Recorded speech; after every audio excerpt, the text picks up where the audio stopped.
साथियों नमस्कार।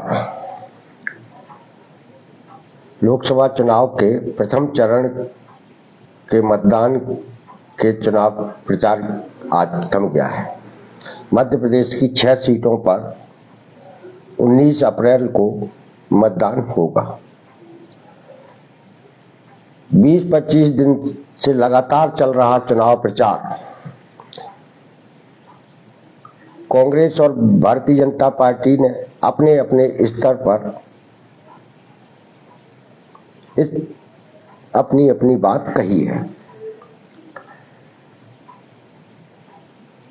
पहले चरण के सीटों पर प्रधानमंत्री, गृह मंत्री, मुख्यमंत्री, तमाम सारे मंत्री हर सीट पर 2-2, 4-4 बार पहुंचे हैं। उन्होंने पूरी ताकत लगाई है इस चुनाव को जीतने की। उनका नारा भी है कि अब की बार 400 पार। आप सबने, हमने भी इस चुनाव के दौरान नेताओं द्वारा दिए गए भाषणों को सुना है, गंभीरता से सुना है। इस पूरे चुनाव प्रचार के दौरान सत्ताधारी पार्टी की तरफ से कामगार कर्मचारी वर्ग के मुद्दों पर कहीं कोई बात नहीं हुई है। किसी भी भाषण में हमारे सरकारी सेक्टर के में काम करने वाला जो हमारा आउटसोर्स अस्थायी ठेका कर्मचारी है, उसकी कहीं कोई बात नहीं हुई है। सिर्फ कांग्रेस ने अपने संकल्प पत्र में पक्की नौकरी की गारंटी दी है और श्रमिक न्याय की बात कही है। उनके नेता इस बात को अपने मंचों पर बोल भी रहे हैं। लेकिन दुर्भाग्य की बात है कि दिल्ली और भोपाल में बैठी सरकार, उसके मंत्रियों ने कामगार कर्मचारी वर्ग के सवालों पर एक शब्द तक नहीं बोला है, जबकि यह वर्ग इस समय सबसे ज्यादा पीड़ित और प्रताड़ित है, जो पिछले 2-3 साल से लगातार अपने सवालों को सरकार तक पहुंचाने के लिए लोकतांत्रिक तरीके से जो भी संभव होता है वह करता आ रहा है। सरकार को, मंत्रियों को इनके बारे में सारी जानकारियां हैं। सरकार बनने के बाद इनके बारे में क्या किया जाएगा यह वो बोल सकते हैं, कह सकते हैं, लेकिन ऐसा नहीं किया गया। आज स्थिति ये है कि सरकार की तरफ से बड़े बड़े दावे किए जा रहे हैं। विकास के बारे में बड़ी बड़ी बातें हर मंत्री, संतरी, विधायक, प्रत्याशी कर रहा है। उनके नजर में विकास सिर्फ सड़कें हैं, बिल्डिंगें हैं। इसके अलावा मानव विकास के बारे में वो कोई बात नहीं बोलते हैं।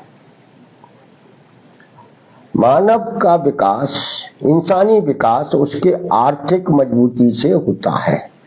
यदि व्यक्ति के पास आर्थिक साधन संसाधन होंगे, उसकी अच्छी सैलरियां होंगी, उसकी नौकरी पक्की होगी, उसके जीवन में निश्चितता होगी, तो सही मायने में इसे ही विकास कहा जाएगा। लेकिन सरकार की तरफ से मुफ्त में दिए जाने वाले 5 किलो गेहूं की बात होती है, महिलाओं को दिए जा रहा 1000 रुपये महीने की बात हो सकती है, आयुष्मान की बात हो रही है, लेकिन नौकरियों की बात कहीं नहीं हो रही है। इतने दुर्भाग्य की बात है कि बड़ी बड़ी लफाजियां करने वाले नेता, हम मध्य प्रदेश की बात कर रहे हैं, मध्य प्रदेश में एक चपरासी की नौकरी नहीं दे पाए पिछले 20 साल में। जो सरकार, जो नेता एक चपरासी की नौकरी नहीं दे पा रहे हैं, वो क्या विकास करेंगे? ये बात हमें इस चुनावी वातावरण में समझना है। एक क्लास 3 की एक कंप्यूटर ऑपरेटर को पक्की नौकरी नहीं दे पाए 20 साल में, इससे बड़ा दुर्भाग्य किसी प्रदेश का क्या होगा? जब क्लास 4 और क्लास 3 की छोटी सी नौकरी सरकार नहीं दे पा रही है तो वो किस विकास की बात कर रही है? इस चुनावी वातावरण में आपको इसे समझना है और लोगों को समझाना है। हम लोग पिछले 2-2.5 साल से ये जो सरकारी सेक्टर का 80% तक कर दिया गया निजीकरण, इसके खिलाफ अभियान चला रहे हैं, लोगों को जागरूक कर रहे हैं। आप लोगों को इस चुनाव के समय में अपने इस अभियान को गति देने की जरूरत है। 10-15 लाख लोग हैं मध्य प्रदेश में जो सरकारी सेक्टर के विभिन्न विभागों में काम करते हैं, जो अलग अलग योजनाओं का संचालन करते हैं, उसके कर्मचारी हैं, वो सबसे ज्यादा पीड़ित है। इस 10-15 लाख लोगों में से यदि 1 लाख लोग भी सोशल मीडिया के जरिए सरकार से अपने बारे में सवाल पूछने लगेंगे तो आपकी चर्चा भाषणों में आ जाएगी। यदि हम चुप होकर बैठ जाएंगे तो निश्चित रूप से हमारी बात करने वाला इस राजनीतिक पार्टियों में कोई नहीं है। सारी राजनीतिक पार्टियों का चरित्र ये हो गया है कि उसमें जो लोग राजनीति कर रहे हैं, जो नेतागिरी कर रहे हैं, उन्हें जनता के सवालों से कोई लेना देना नहीं है। वो सिर्फ शासक बनने के लिए काम कर रहे हैं। उन्हें टिकट चाहिए, चुनाव लड़ना है, चुनाव अनाप शनाप उनके पास पैसा है। जितने लोग प्रत्याशी चुनाव लड़ रहे हैं 100% के 100% प्रत्याशी करोड़पति हैं। उन्हें आपकी पीड़ा से कोई लेना देना नहीं है, आपके सवालों से कोई लेना देना नहीं है। आपको अपने सवाल स्वयं उठाने पड़ेंगे। लोकसभा का चुनाव हिंदुस्तान का सबसे बड़ा चुनाव है। इस चुनावी दौर में अभी मध्य प्रदेश के 3 चरणों का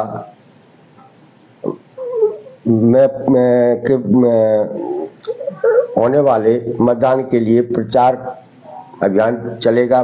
मंत्री आएंगे, प्रधानमंत्री जी भी आएंगे। आपको सोशल मीडिया के जरिए अपनी पीड़ा को कहते रहना है। यदि आप अपने मुद्दे को उठाते रहेंगे तो निश्चित रूप से आज नहीं तो कल किसी न किसी का ध्यान आपकी तरफ जाएगा। आप मुश्किलों में हैं, आप बुरी स्थिति में हैं, आपके साथ अन्याय हो रहा है, यह बात आप जानते हैं या आपके परिवार के लोग जानते हैं। जब तक इस बात को आपके अड़ोस पड़ोस के लोग नहीं जानेंगे, आपके मिलने जुलने वाले नहीं जानेंगे, जब तक इसको आम लोग नहीं जानेंगे, तब तक आपकी पीड़ा पर चर्चा नहीं होगी, सरकारें आपके बारे में चर्चा नहीं करेंगी। हम लोग निरंतर इस अभियान को चलाते आ रहे हैं। चुनाव पर खत्म होने के बाद भी हम अपने इस अभियान को जारी रखेंगे और हमारी ये कोशिश रहेगी कि जो सरकारी विभागों का जो निजीकरण कर दिया गया है इसे खत्म कराया जाए और जो लोग जहां काम कर रहे हैं उसे उस विभाग का कर्मचारी बनवाया जाए। ये काम कराया जा सकता है, हो सकता है। इसलिए हो सकता है कि जिस सरकार ने 10 साल से मिनिमम वेज को रिवाइज नहीं किया था, न्यूनतम वेतन को रिवाइज नहीं किया था, 2 साल के आपके हल्ला मचाने से, आपके ज्ञापन देने से, आपके धरना प्रदर्शनों से का असर ये हुआ कि सरकार को न्यूनतम वेतन को रिवाइज करना पड़ा। जो मई में आपको तनख्वाह मिलेगी, चाहे वो आउटसोर्स कर्मचारी हो, चाहे कारखाने का कर्मचारी हो, चाहे ठेका कर्मचारी हो, चाहे कोई भी मजदूर हो, चाहे श्रमिक हो, उसके अकुशल मजदूर के भी वेतन में 3,000 साढ़े 3,000 रुपए की वेतन की बढ़ोतरी हो रही है। यह तब संभव हुआ है जब आप लोग बोले भी नहीं है एक साथ आकर।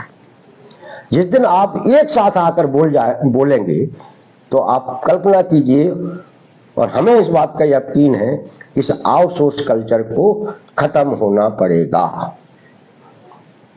क्योंकि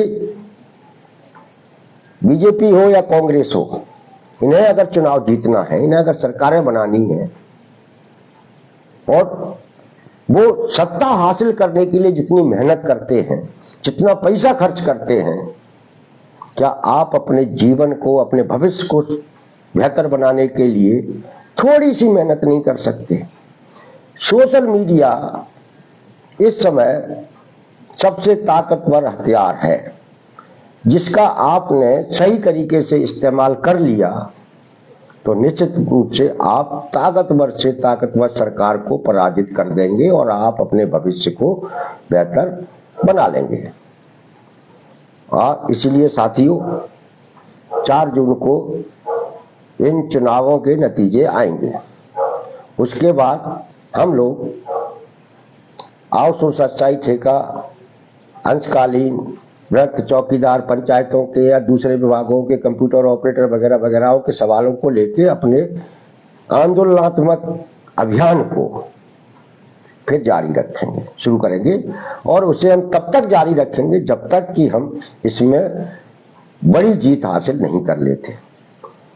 पंचायतों के चौकीदार हैं, भ्रष्ट हैं, पंप ऑपरेटर हैं, 1,000 1,500 रुपए में काम कर रहे हैं और वो भी 1-1 साल तक नहीं मिलता है। उनकी संख्या भी लाखों में है। उनकी बात भी तो किसी न किसी को करना पड़ेगी। अंशकालीन कर्मचारी जो 20 साल से काम कर रहा है स्कूलों के अंदर, भ्रष्ट है, दूसरे विभागों में भी काम कर रहा है, ये सब क्लास 4 का कर्मचारी है, 4,000-5,000 रुपए में काम कर रहा है। शाला विकास समिति से रखे गए भ्रष्ट हैं, मामूली से 4,000, 5,000, 6,000 रुपए में काम कर रहे हैं और कोई इनके बारे में बोलने वाला नहीं है। इन्हें न्यूनतम वेतन के दायरे में भी सरकार नहीं रखना चाह रही है, ना उसने रखा है। इसलिए ये जो हमारा छोटा कर्मचारी है, इस छोटे कर्मचारी की लड़ाई ऑल डिपार्टमेंट आउटसोर्स अस्थायी अंशकालीन ठेका कर्मचारी संयुक्त मोर्चा को लड़ना पड़ेगी। बगैर लड़ाई लड़े न तो कुछ मिला है, न आगे कुछ मिलेगा। इसलिए हम लोग जून के आखिरी में या जुलाई के पहले सप्ताह में भोपाल में सरकार से ये कहने जाएंगे कि आप हमें जिंदा रहने लायक वेतन दीजिए और हमारी नौकरियों में सुरक्षा की गारंटी दीजिए। क्योंकि गारंटियों की बात आजकल बहुत हो रही है। हमारे प्रधानमंत्री हर भाषण में गारंटी की बात करते हैं और मोदी जी का भाषण ही सब चीज की गारंटी है। तो यार हमको भी, हमारे जो छोटा कर्मचारी है उसको भी जिंदा रहने लायक वेतन मिलना चाहिए। इसकी गारंटी भी इसी सरकार को देनी पड़ेगी। ये गारंटी लेने के लिए हमको कहीं दूसरे देशों की सरकारों के पास नहीं जाना होगा। तो साथियों, ये चुनाव प्रचार जो चल रहा है उसमें से हमारा आउटसोर्स अस्थायी अंशकालीन ठेका कर्मचारी, चाहे वो कारखाने का मजदूर हो, चाहे कोई सा भी श्रमिक हो, मॉलों में काम करने वाला हो, वो सब गायब है। उसकी बात कोई नहीं कर रहा। हमें अपने कामगार कर्मचारी वर्ग की बात कराने के लिए अपने आप को कल से ही सक्रिय करना होगा।